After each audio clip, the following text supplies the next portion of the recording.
यह कहानी एक पुराने और सुनसान अस्पताल की है जो शहर के बाहरी इलाके में स्थित था। यह अस्पताल कभी अपने समय का सबसे प्रतिष्ठित मेडिकल संस्थान हुआ करता था, लेकिन अचानक एक दिन इसे बंद कर दिया गया। लोगों का कहना था कि इस अस्पताल में कुछ ऐसा हुआ था जो आज भी किसी को नहीं पता। धीरे धीरे इस जगह को भूतहा घोषित कर दिया गया और स्थानीय लोग वहां जाने से कतराने लगे। शुरुआत होती है रिया और उसके दोस्तों की कहानी से। रिया एक जिज्ञासु पत्रकार थी जिसे रहस्यमयी जगहों और कहानियों को उजागर करने का जुनून था। उसने इस पुराने अस्पताल की कहानियां सुनी थीं और फैसला किया कि वह इसका सच जानने वहां जाएगी। उसके साथ उसके 3 दोस्त अरमान, नेहा और विवेक भी तैयार हो गए। एक अंधेरी रात में चारों ने अपनी गाड़ी में साजो सामान भरकर उस अस्पताल की ओर रुख किया। रास्ता सुनसान और डरावना था। चारों के दिलों में उत्साह के साथ साथ डर भी था। अस्पताल के पास पहुंचते ही उन्होंने देखा कि उसकी दीवारें टूट चुकी थीं, खिड़कियों के कांच टूटे हुए थे और चारों ओर घना सन्नाटा पसरा हुआ था। अस्पताल का मुख्य दरवाजा जंग लगा हुआ था, लेकिन वह खुला हुआ था। अंदर कदम रखते ही उन्हें एक अजीब सी गंध महसूस हुई। टॉर्च की रोशनी में उन्हें दीवारों पर उखड़ी हुई पेंटिंग और फर्श पर सूखे खून के धब्बे दिखाई दिए। रिया ने अपना कैमरा ऑन किया और इस यात्रा को रिकॉर्ड करना शुरू किया। जैसे जैसे वे अंदर बढ़ते गए, उन्हें अजीब अजीब आवाजें सुनाई देने लगीं। कभी कोई दरवाजा अपने आप बंद होने की आवाज करता, तो कभी ऐसा लगता कि कोई उनके पीछे चल रहा है।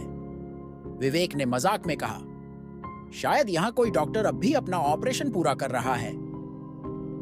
लेकिन किसी ने उसकी बात का जवाब नहीं दिया। थोड़ी देर बाद वे एक कमरे में पहुंचे जहां ऑपरेशन थिएटर था।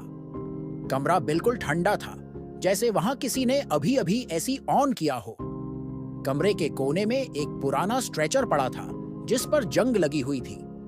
जैसे ही रिया ने स्ट्रेचर को छुआ, अचानक से कमरे की लाइट्स टिमटिमाने लगी। सबके चेहरे पर डर साफ दिखाई देने लगा। नेहा ने कहा, मुझे नहीं लगता कि हमें यहां और रुकना चाहिए, यह जगह सही नहीं लग रही। लेकिन रिया ने जिद की, हम यहां सच जानने आए हैं, थोड़ा और आगे चलते हैं। थोड़ी देर बाद उन्होंने एक सीढ़ी देखी जो नीचे बेसमेंट की ओर जा रही थी। बेसमेंट का दरवाजा बंद था, लेकिन उस पर गहरी खरोंचों के निशान थे, जैसे किसी ने बाहर आने की कोशिश की हो। दरवाजा खोलते ही उन्हें घुप अंधेरा और नमी का एहसास हुआ। बेसमेंट के अंदर घुसते ही माहौल और डरावना हो गया। उन्हें वहां अजीब अजीब आकृतियां दिखाई देने लगीं।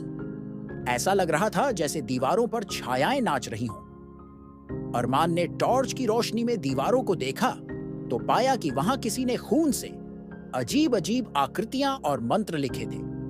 अचानक विवेक को ऐसा महसूस हुआ जैसे किसी ने उसके कंधे पर हाथ रखा हो। उसने डर के मारे चिल्लाते हुए पीछे देखा, लेकिन वहां कोई नहीं था। उसने अपने दोस्तों को बताया, लेकिन किसी ने उसकी बात पर विश्वास नहीं किया। जैसे जैसे वे आगे बढ़े, उन्हें महसूस हुआ कि बेसमेंट का तापमान तेजी से गिर रहा है। नेहा को लगा जैसे किसी ने उसकी गर्दन पर सांस ली हो। वह डर के मारे रोने लगी और बाहर जाने की जिद करने लगी।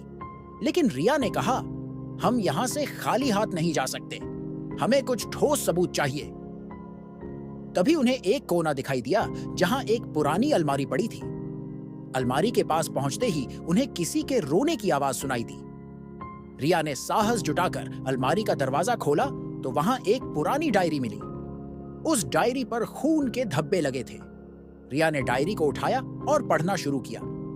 उसमें लिखा था कि यह अस्पताल पहले एक मनोरोग अस्पताल था, जहां मानसिक रोगियों पर अमानवीय प्रयोग किए जाते थे। डायरी में कई डॉक्टरों और मरीजों की डरावनी कहानियां दर्ज थीं। अचानक अलमारी के पास से एक जोरदार चीख की आवाज आई।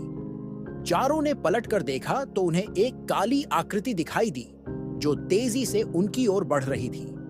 सबने वहां से भागने की कोशिश की, लेकिन बेसमेंट का दरवाजा अपने आप बंद हो गया। अरमान ने दरवाजा खोलने की कोशिश की, लेकिन वह हिल भी नहीं रहा था। तभी दीवारों पर लटके बल्ब झूलने लगे और अजीब अजीब आवाजें गूंजने लगीं। नेहा बेहोश हो गई और रिया और विवेक ने उसे संभालने की कोशिश की। तभी अचानक से बेसमेंट में लगे पुराने लाउडस्पीकर से एक आवाज गूंजने लगी। तुम लोग यहाँ क्यों आए हो? ये हमारी जगह है, जाओ यहाँ से, वरना। आवाज सुनते ही चारों के रोंगटे खड़े हो गए। विवेक ने हिम्मत जुटाकर कहा, हमें माफ कर दो, हम यहाँ केवल सच जानने आए थे। लेकिन आवाज फिर से गूंजने लगी, सच? सच जानने की कीमत चुकानी पड़ेगी। इतना कहते ही बेसमेंट की लाइट्स बंद हो गईं और चारों के चारों घने अंधेरे में घिर गए। फिर अचानक एक ठंडी हवा का झोंका आया और उन्हें ऐसा लगा जैसे किसी ने उन्हें चारों ओर से घेर लिया हो। अस्पताल से बाहर निकलने का रास्ता ढूंढने की कोशिश करते हुए चारों ने एक दूसरे का हाथ पकड़ लिया और ऊपर की ओर भागे। जैसे ही वे सीढ़ियों तक पहुंचे, उन्होंने देखा कि सीढ़ियों पर खून बह रहा था। अंत में किसी तरह वे अस्पताल से बाहर निकले, लेकिन बाहर आते ही उन्होंने देखा कि उनकी गाड़ी गायब थी। चारों ने पूरी ताकत लगाकर दौड़ना शुरू किया। आज भी वे उस रात को याद करते हैं तो उनके दिल दहल जाते हैं। लेकिन रिया के पास उस डायरी की कुछ पन्ने अब भी हैं जो बताती हैं कि वह अस्पताल सिर्फ एक जगह नहीं, बल्कि एक भयानक सच्चाई का गवाह है। रिया और उसके दोस्तों को अस्पताल से बाहर निकलने के बाद लगा कि शायद उन्होंने उस भूतिया जगह से अपनी जान बचा ली है, लेकिन यह उनका केवल भ्रम था। जैसे ही वे जंगल के रास्ते पर भागते हुए आगे बढ़े, उन्हें एहसास हुआ कि अंधेरा और घना होता जा रहा है। हर तरफ सन्नाटा था, लेकिन कभी-कभी उन्हें दूर से किसी के चलने की आवाज सुनाई देती। नेहा अभी भी पूरी तरह होश में नहीं थी। विवेक और अरमान उसे सहारा देकर आगे बढ़ा रहे थे, जबकि रिया उस डायरी को मजबूती से पकड़े हुए थी। वह जानती थी कि इस डायरी में कुछ ऐसा राज छुपा है जो उस अस्पताल की सारी सच्चाई उजागर कर सकता है। थोड़ी देर बाद उन्होंने एक खाली सड़क देखी। वे सड़क की ओर भागे, लेकिन तभी उनके सामने अचानक से कोहरे का एक घना बादल छा गया। उस कोहरे में उन्हें कुछ आकृतियां दिखाई देने लगी। ऐसा लग रहा था जैसे कोई या कुछ उन्हें घूर रहा हो। रिया ने चिल्लाकर कहा, कौन है वहां? सामने आओ। लेकिन जवाब में केवल एक ठंडी हवा का झोंका आया, जिसने उनकी रीढ़ में सिहरन भर दी। अरमान ने गुस्से में कहा, हम यहां से निकलने की कोशिश कर रहे हैं, हमें अकेला छोड़ दो। तभी एक तेज चीख गूंज उठी और नेहा की आंखें खुल गईं। नेहा ने हड़बड़ाते हुए कहा, वह हमारे पीछे हैं, वे हमें जाने नहीं देंगे। सबने उसकी बात को समझने की कोशिश की, लेकिन तभी सड़क के किनारे लगे पुराने स्ट्रीट लाइट्स अपने आप जलने बुझने लगी। रिया ने अपने कैमरे को चालू किया और चारों तरफ रिकॉर्ड करने लगी। अचानक एक अजीब सी आकृति उनकी ओर बढ़ने लगी। वह आकृति एक महिला की थी, जिसका चेहरा जला हुआ था और आंखें काली गहराई जैसी थीं। उसकी चीख इतनी तेज थी कि सबके कानों में दर्द होने लगा। अरमान ने चिल्लाकर कहा, भागो, और सबने भागना शुरू कर दिया। भागते भागते वे एक छोटे से झोपड़े के पास पहुंचे। झोपड़ा सुनसान और खंडहर जैसा था, लेकिन उनके पास रुकने के अलावा कोई चारा नहीं था। उन्होंने झोपड़े के अंदर जाकर दरवाजा बंद कर लिया। नेहा रो रही थी और कह रही थी, हम यहां फंस गए हैं, वे हमें जाने नहीं देंगे। रिया ने उसे शांत करने की कोशिश की, लेकिन तभी झोपड़े के अंदर से भी अजीब अजीब आवाजें आने लगीं। विवेक ने इधर उधर देखा और पाया कि झोपड़े की दीवारों पर पुराने अखबारों की कतरनें चिपकी हुई थीं। उन अखबारों में भी उसी अस्पताल की भूतिया घटनाओं का जिक्र था। तभी झोपड़े के कोने में रखे एक पुराने ट्रंक से कुछ गिरने की आवाज आई। रिया ने हिम्मत जुटाकर ट्रंक को खोलने की कोशिश की। ट्रंक खुलते ही उसमें से एक सड़ा गला इंसानी हाथ बाहर निकला। सबके चेहरे पर डर की लहर दौड़ गई।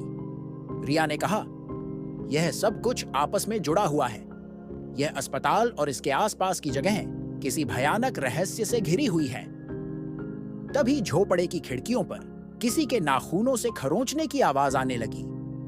अरमान ने कहा, हमें यहां से निकलना होगा। अगर हम रुके तो वे हमें नहीं छोड़ेंगे। लेकिन जैसे ही उन्होंने झोपड़े से बाहर निकलने की कोशिश की, दरवाजा अपने आप बंद हो गया। विवेक ने दरवाजा खोलने की कोशिश की, लेकिन वह जैसे दीवार बन चुका था। अचानक झोपड़े के बीचों बीच आग की लपटें उठने लगीं। आग में एक चेहरा उभर आया और वह भयानक आवाज में बोला, तुमने वह डायरी छूकर बहुत बड़ी गलती की है। वह डायरी मेरे अधूरे काम की गवाह है। इसे वापस रख दो, वरना तुम सब बर्बाद हो जाओगे। रिया ने साहस जुटाकर पूछा, तुम कौन हो और यह डायरी किसकी है? आग में चेहरा और स्पष्ट हो गया। वह एक डॉक्टर का था जो कहने लगा, मैं इस अस्पताल का मुख्य डॉक्टर था। मैंने यहां उन मरीजों पर प्रयोग किए जो सामान्य जिंदगी नहीं जी सकते थे। लेकिन एक दिन मैंने कुछ ऐसा किया जिससे सब कुछ खत्म हो गया। वह चेहरा अब डरावनी हंसी हंसने लगा। उसने कहा, तुम यह डायरी लेकर भाग नहीं सकती। इसे यहां वापस रखना होगा, तभी तुम बच सकती हो। रिया ने उस आग के चेहरे को देखते हुए कहा, नहीं, मैं यह डायरी लेकर जाऊंगी और सबके सामने तुम्हारी सच्चाई लाऊंगी। लेकिन तभी आग और भड़कने लगी और झोपड़े के चारों तरफ अजीब अजीब आवाजें गूंजने लगीं। आखिरी उम्मीद के साथ सबने दरवाजे को पूरी ताकत से धक्का दिया। दरवाजा अचानक खुल गया और वे बाहर निकलने में कामयाब हो गए। लेकिन बाहर निकलते ही उन्हें एहसास हुआ कि वे उसी अस्पताल के सामने खड़े हैं। चारों के चेहरों पर घबराहट थी। रिया ने डायरी को देखा और कहा, यह डायरी उस डॉक्टर की सच्चाई है, लेकिन इसे हमारे पास रखना भी एक खतरा है। हमें इसका सही इस्तेमाल करना होगा। वहां से निकलने के बाद चारों ने पुलिस को इस घटना के बारे में बताने की कोशिश की। लेकिन जब पुलिस ने उस डायरी को जांच के लिए खोला तो उसमें केवल कोरे पन्ने थे। आज भी उस अस्पताल के आसपास जाने वाले लोग बताते हैं कि वहां से चीखने चिल्लाने की आवाजें आती हैं और रिया और उसके दोस्तों को लगता है कि वे भले ही वहां से जिंदा लौट आए हों, लेकिन उस डायरी और उस अस्पताल की सच्चाई ने हमेशा के लिए उनके जीवन पर एक काला साया छोड़ दिया है। अगर ये वीडियो अच्छा लगा हो तो लाइक करें, अपने दोस्तों के साथ शेयर करें और ऐसे ही वीडियो के लिए चैनल को सब्सक्राइब करें। धन्यवाद।